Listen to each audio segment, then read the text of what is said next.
챗봇을 만드는 가장 쉬운 방법, 담비와 함께하는 챗봇 입문 교육입니다. 이번 편은 챗봇의 대화 스킬에 대한 내용입니다. 챗봇의 대화 스킬은 9가지 정도로 정리가 될 수 있는데요. 여기 별표를 한 것들이 자주 사용되는 스킬입니다. 먼저 웰컴, 제일 처음 만났을 때 하는 인사, 그리고 문의사항에 대해서 대답해 주는 거, 뭔가 접수를 원할 때 챗봇이 대신 접수를 해서 시스템이나 이메일 또는 문자나 알림톡으로 전달해 주는 경우, 그리고 실패했을 때 어떻게 반응하는지에 대한 스킬들입니다. 그 외에도 푸시, 행동, 도움을 요청할 때 도움말, 주제가 많을 경우에는 중간다리 역할을 하는 게이트웨이성 스킬도 있습니다. 실제 기업에서 답변해야 될 의무는 없지만 일상적인 이야기를 했을 때 대응해주는 스킬이 필요합니다. 행동을 유도하고 그리고 목표를 달성하고 사용자가 대화 흐름 속에서 길을 잃지 않게 해주는 스킬들로 정리가 될 수 있습니다. 첫 번째 스킬은 웰컴 메시지입니다. 웰컴은 챗봇의 첫인상이고 챗봇이 해줄 수 있는 게 무엇인지 그리고 어떻게 사용하는지에 대한 설명이 자연스럽게 이루어지는 것이고요. 액션을 유도하는 버튼을 삽입을 합니다. 두 번째는 푸시인데요. 웹사이트에서 또는 앱에서 발생시킨 이벤트를 기반으로 상황에 맞는 추가 정보를 줄 수가 있어요. 예를 들어 처음에 홈페이지에 도착한 사용자에게 로그인을 하면 쿠폰을 준다던가 어떤 혜택을 준다라고 로그인을 유도할 수도 있고요. 상품 상세에 온 사용자에게는 구매욕을 자극할 수 있는 멘트를 날려서 실제로 구매 전환율을 높일 수 있는 기회가 발생하게 됩니다.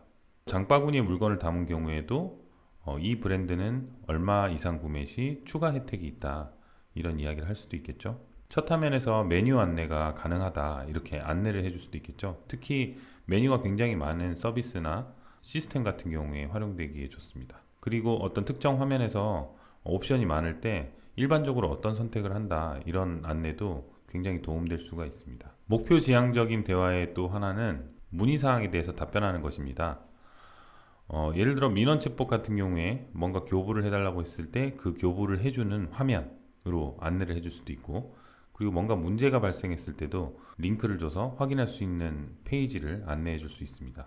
그리고 학사 챗봇 같은 경우에는 수강 신청 기간이 어떻게 되냐, 아니면은 어느 학과의 전화번호가 어떻게 되냐, 이런 것들에 대한 문의사항에 자동으로 응답을 할 수가 있죠. 이런 단순한 문의사항 같은 경우에 사람이 대응한다고 했을 때는 적어도 30초 정도, 1분 정도 걸릴 텐데 그런 시간들이 모이면 상당히 큰 시간이 됩니다. 그리고 챗봇 하면 보통 문의사항에 대답하는 거에 대해서만 많이들 생각하시는데요. 접수도 가능합니다. 그래서 AS를 접수를 받는다거나 이벤트에 참여할 수 있게 한다거나 교육을 신청한다거나 다양한 것들을 할 수가 있겠죠. 그리고 주문도 일종의 접수입니다. 그래서 주문을 하는 것도 가능합니다. 명령을 통해서 뭔가를 추천해 달라고 한다거나 검색해 달라고 한다거나 아니면은 IoT 디바이스를 제어한다거나 이런 요청을 처리해 줄 수도 있죠. 폴백 메시지는 챗봇과 대화하는 도중에 실패하더라도 포기하지 않게 해주는 역할을 합니다. 제일 먼저 해볼 수 있는 게 원래 목적으로 유도하는 거, 그리고 어떤 게시판이나 그런 것들이 있다면 그쪽으로 유도를 할 수도 있고요. 고객의 연락처를 받아서 나중에 연락을 드리겠다, 이렇게 할 수도 있겠죠. 이거 같은 경우 실제로 상담원들도, 일반 상담원들도 좀 어려운 질문에 대해서는 답변이 어려워요. 그래서 저희가 담당자랑 문의해보고 연락드리겠습니다 라고 한다거나 팀장님과 의논해보고 연락드리겠습니다, 이런 식으로 답변을 받으신 적이 있으실 텐데 챗봇도 마찬가지입니다. 자기가 답변할 수 있는 건 답변을 하겠지만 답변할 수 없는 거는 실제 전문 담당자와 논의를 통해서 처리를 해줘야겠죠. 그리고 1대1 채팅 상담으로 연계하는 겁니다. 기플과 같은 1대1 채팅 상담 솔루션 같은 경우는 챗봇과 대화를 하다가 상담사로 바로 전환이 가능한 거죠. 챗봇이 못 알아들을 때도 물론 가능하지만 상담원과 바로 연결해서 이야기하고 싶다라는 의사를 밝혔을 때 상담원 연결을 하게 하는 거죠. 단순한 건 챗봇이 담당을 하고 좀 사람이 나서야 되는 그런 어려운 상담에 대해서만 상담원이 할 수 있게끔 하는 방식입니다. 그리고 아예 사용자가 도와달라, 도움말 이런 식으로 얘기를 할 수도 있어요. 그런 경우에는 매뉴얼을 안내를 해준다거나 아니면은 문의사항을 접수를 받는 형태로도 가능하고요. 그리고 아예 전체 화면 도움말을 띄워서 챗봇이 할 수 있는 게 이런 거고 이렇게 사용하는 겁니다, 안내를 할 수도 있겠죠. 그리고 게이트웨이는 모호하거나 짧게 입력했을 때는 도대체 어떤 의미인지 사람도 헷갈릴 수 있습니다. 예를 들면 뭐 요금 이렇게 입력했을 때 청구 요금을 말하는 건지 연체 요금을 원하는 건지 아니면 요금제를 확인해 달라는 건지 이런 것들이 모호할 수 있는데요. 이렇게 요금했을 때 어떤 걸 원하시나요? 하고 이제 이렇게 자동으로 단비 멀티 인텐트 기능으로 나오는 케이스입니다. 그런데 만약에 요금이라고 입력했을 때 좀 중간다리 역할로 게이트웨이 챗플로우를 만들자라고 한다면 뭐 내 요금제 확인이나 요금제 추천 이런 것들은 요금이라고 입력한 분들이 왠지 이렇게 쓸 것 같다. 이런 것들은 미리 준비를 해주면 훨씬 활용하기 좋겠죠.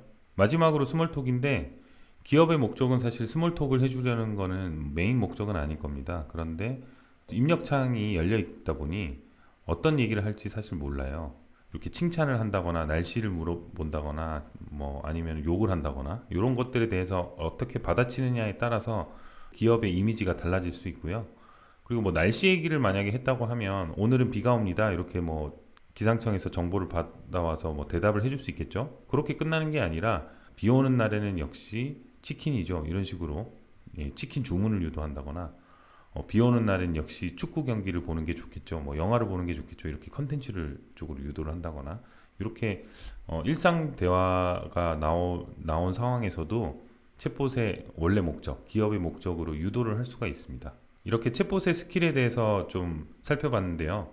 다음 편에서는 챗봇의 답변 수준에 대해서 공유 드리도록 하겠습니다. 챗봇을 만들어 보고 싶으시다면 담비.ai로 그리고 챗봇에 대한 궁금증이 있다면 댓글로 달아주시면 감사하겠습니다. 교육받으시느라 수고 많으셨습니다.